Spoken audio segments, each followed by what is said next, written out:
Welcome back, folks. Happy Tuesday. Anthony Speciale here with Speciale Analysis for another edition of Unedited and On the Edge of the Market. Hope you had a wonderful Memorial Day weekend. I hope you took that moment just to reflect on the reason why we take this 3-day weekend. Yes, we spend it with friends and family. Yes, we barbecue. Yes, we go to the beach. Yes, we go to the mountains. We play golf. We drink. We have a good time. But it's all on the sacrifice of those who served our great country and had lost their lives. So, again, if you didn't take a moment over the weekend, I encourage you to do it today because there's just no reason not to. I thank our servicemen every day. Every opportunity I can get, I realize that this holiday is about the ones that have passed away. But it is what it is. I just want to recap on it because it is very near and dear and important to me. So, as we start our week, normally we're going to do the same. In this instance, we are going to do our weekly major market recap. So we're going to look over the major markets: Dow, NASDAQ, S&P, Russell, gold, oil, dollar index, Bitcoin. So we'll take a look through those and kind of get a feel for what's going on. Obviously, this is going to be a shortened week. Yesterday, the Globex market, Monday, was open, but I think that closes at 1 p.m. Eastern Standard Time. The normal market was closed. So with that being said, obviously, we only have 4 tradable, really tradable days. So it's all good. We're going to start rolling into the summer. June, July, August can be a little quiet, but can also be very exciting. We realize we've just encountered, what we call a relief rally or short covering rally. Is this a turning point for us, for the market, or is this simply just, a blip? We're going to find out. That takes a little bit of time. We'll see if some trend-changing, identities appear. If they do, we'll certainly be aware of them. If they don't, listen, we'll just continue to tackle the market the same way we have. There's no reason not to. The process works. We just need to stick to it. We have to ride the waves. Sometimes we're going to be the opportunities are going to present themselves over and over and over, and they're going to work over and over and over, and other times they're not. That is part of the deal. We cannot pick or choose when and where things are going to work. We just need to be prepared to identify it and then execute upon it.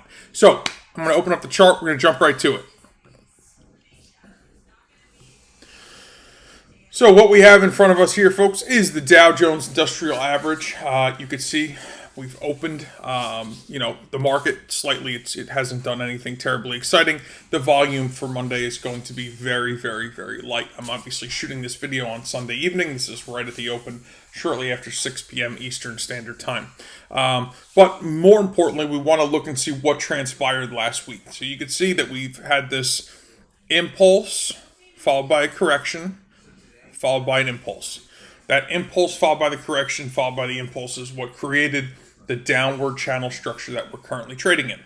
So what do we have from here? Price action had settled above this blue channel, but it did not give us 1%. So I don't trade or entertain a trade unless there's 1% of confirmation.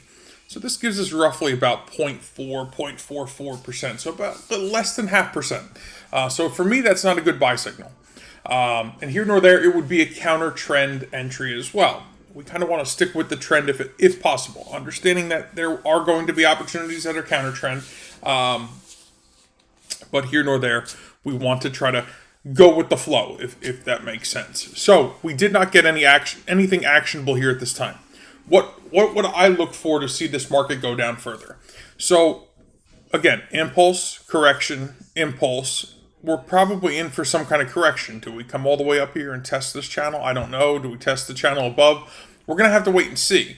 But as long as we set another high, essentially lower than this previous high, then our downtrend stays intact.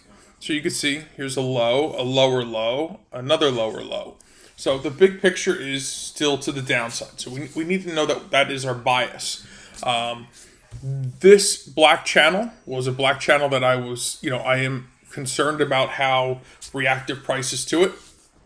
You can see a couple weeks ago we tested through it, came back above it, again tested it, fell below it, and now we pushed back through it. So this area is very, very sensitive. If this area holds, then maybe we go back and retest the highs. If this area doesn't hold, then we may have easily lower, much, much lower to go. So at this point, to go south from here, I mean, we'll probably have to break this channel again, break this orange channel, and then trade down into the 27,750 area. Do I see that happening this week? Probably not. Do I see that happening on the horizon? I don't know. I'm going to have to just wait and let the market tell me. So this is why we do this on a weekly basis, because we have to make minor adjustments. We have to understand what's happening, and then we have to decide from there. This is the NASDAQ that we're taking a look at here. So I've broken down the channel that we're basically looking at this point. You have this impulse, correction, impulse. Typically what will follow will be some kind of correction. Again, black channel structure, which price has been reactive around, settled above it, settled below it, settled above it. So this did offer us 1%. Now what I normally would like to do when I'm trading on a weekly chart is to place my stop below, where the exchange of power transpired. That would give me way too much risk and not enough reward to even consider this. But keeping in mind it is a counter trend trade, that means over time our reward diminishes and our risk increases. So I would prefer that we stick to the side of trend-based trades, on the side of the trend, taking advantage of that scenario, only because it's just healthier. We want our reward to grow with time. We want our risk to diminish. Could this work out? Absolutely. Is this, the reason I compile this information is this is for the shorter term trader, somebody who's running a 60-minute chart or running a 15-minute chart or has some type of day trading strategy that they're using. I'm giving that to them. That's really who this is for. For me as a swing trader, this doesn't make sense. I want to set my trade. I want to set my entry, my stop, my target. I want to shut off my computer. I want to go live my life because I've been afforded the freedom to do so because I'm a good trader. That's what I want to do. For somebody who wants to sit in front of the computer a few hours a day or even longer, that's up to them. That's not my thing. But here nor there, this did offer us a buy signal. This, in fact, would be the target I'd be looking for, and we'll see what happens. Is it a trade for me? No. May it be a trade for some of you? It could be. Could there be shorter-term strategies you employ? There could be. I'm not going to tell you what's right or wrong because there is no right or wrong. There's lots of ways to skin a cat, and there's lots of ways to trade the market. S&P 500 also prompted a 1+%, but you could see from here to here, we don't have very much reward to even work with from the start. Never mind placing a stop below. It's just very, very tight. But if there was to be some continuation, I would imagine 42.50 is probably the area where, or 42.45-ish is probably the area where you're going to start to find a little bit of resistance on the S&P this week. Could it punch through it? 1,000%. But I anticipate, Monday's shortened session to be ultra low volume simply because the big boys are out in the Hamptons. Nobody's going to the office on Monday. It's just the way it works. So, for the home gamer, it is what it is, and that's why I ultimately put this all together for you. I'm on your side, not on Wall Street side. Russell 2000, similar to the NASDAQ. We have this counter trend trade. We have punched through. We've gotten 1+%. We could buy it, in and around this market open. Place a stop, and the stop is based on the daily time frame in order to shorten it and tighten it up a little bit. And then, of course, I have a target at 1986. So there's a mess of resistance as we try to climb in the Russell. You could see similar to impulse, consolidation, impulse, consolidation, impulse. Whether this is consolidation or correction. We haven't had very aggressive corrections in the Russell. It's more like an impulse and then consolidation, and then another impulse and then kind of consolidation. The correction isn't as dramatic in some of the other markets. But you can also see that this doesn't trade typically as dramatic as the other markets. So it kind of is what it is. But here nor there, I want to share these with you so you kind of had some insight to them. Stepping out of the indices, look at the gold market real quick. We had discussed this breakout a couple weeks ago, counter trend trade.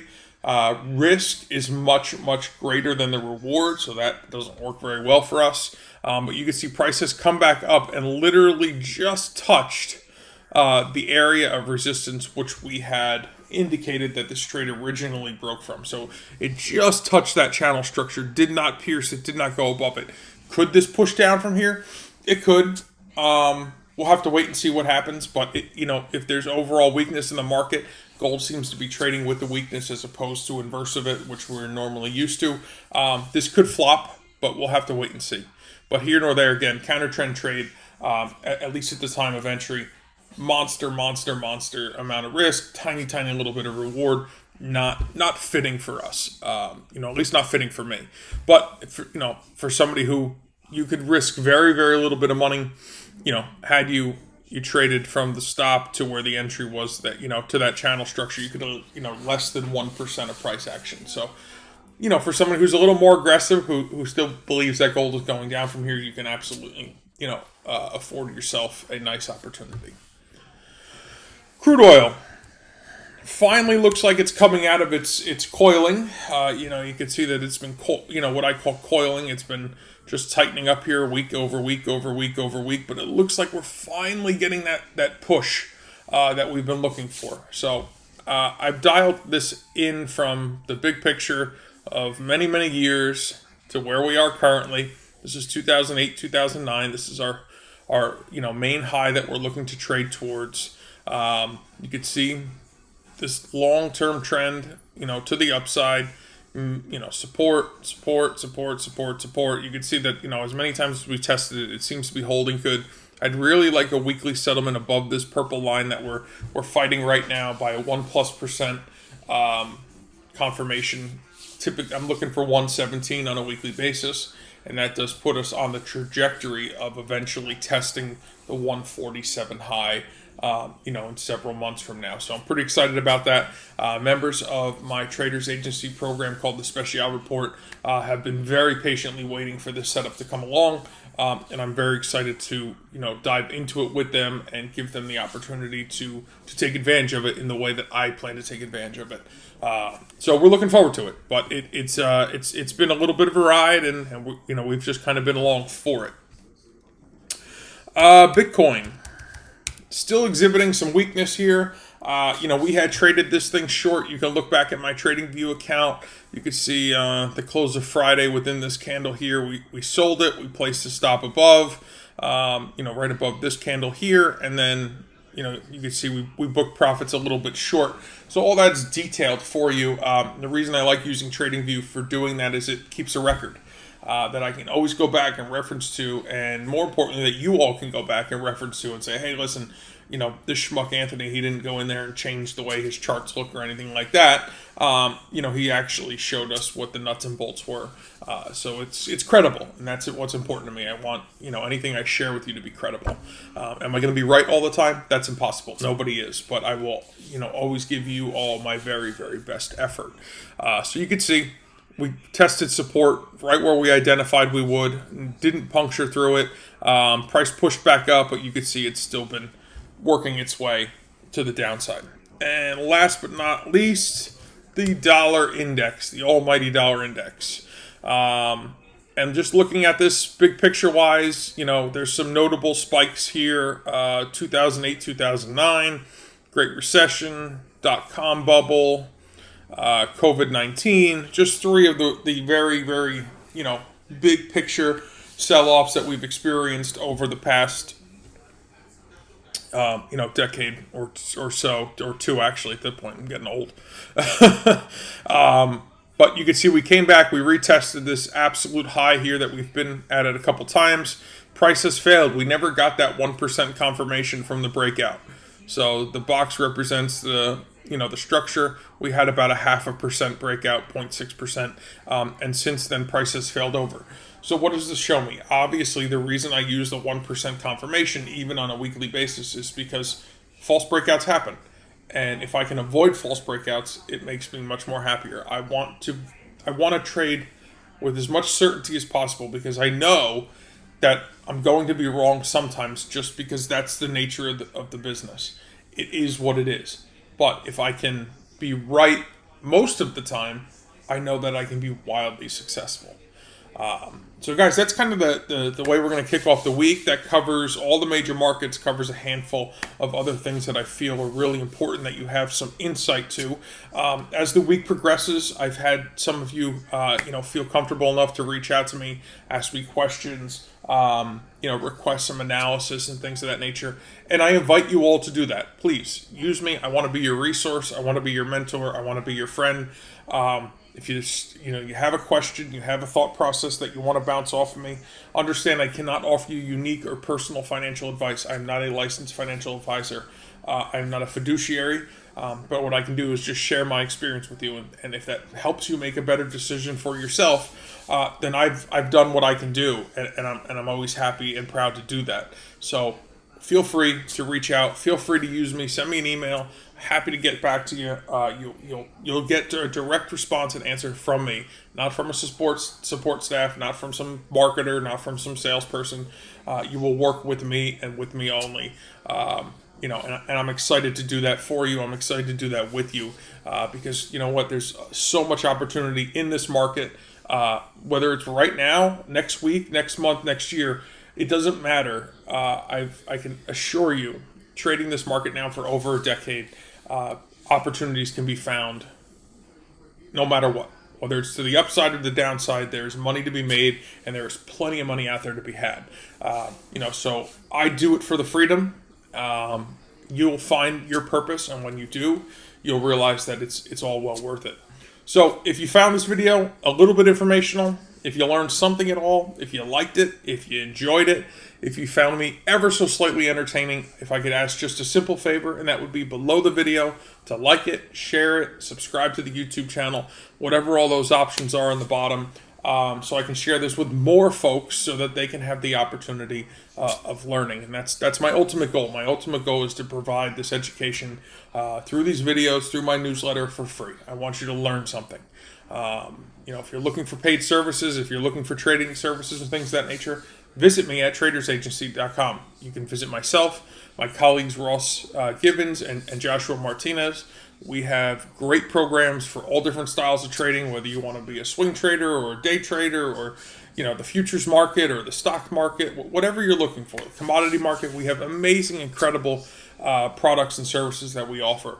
But when it comes to this newsletter, when it comes to these videos, when it comes to my personal social media, guys, I do it all for free because it's my way to give back. I truly believe that when you're given a gift, the best thing you could do with that gift is to share it with others. And that's my goal, is to simply share this gift with you. So again, if you like it, enjoy it, below, subscribe, share, tweet it, YouTube it, whatever you do. But tomorrow I will catch up with you again. We will look at some other aspects of the market to help you guys be prepared for, of course, the week ahead. And again, I hope you had a great Memorial Day weekend, and I look forward to speaking with you tomorrow.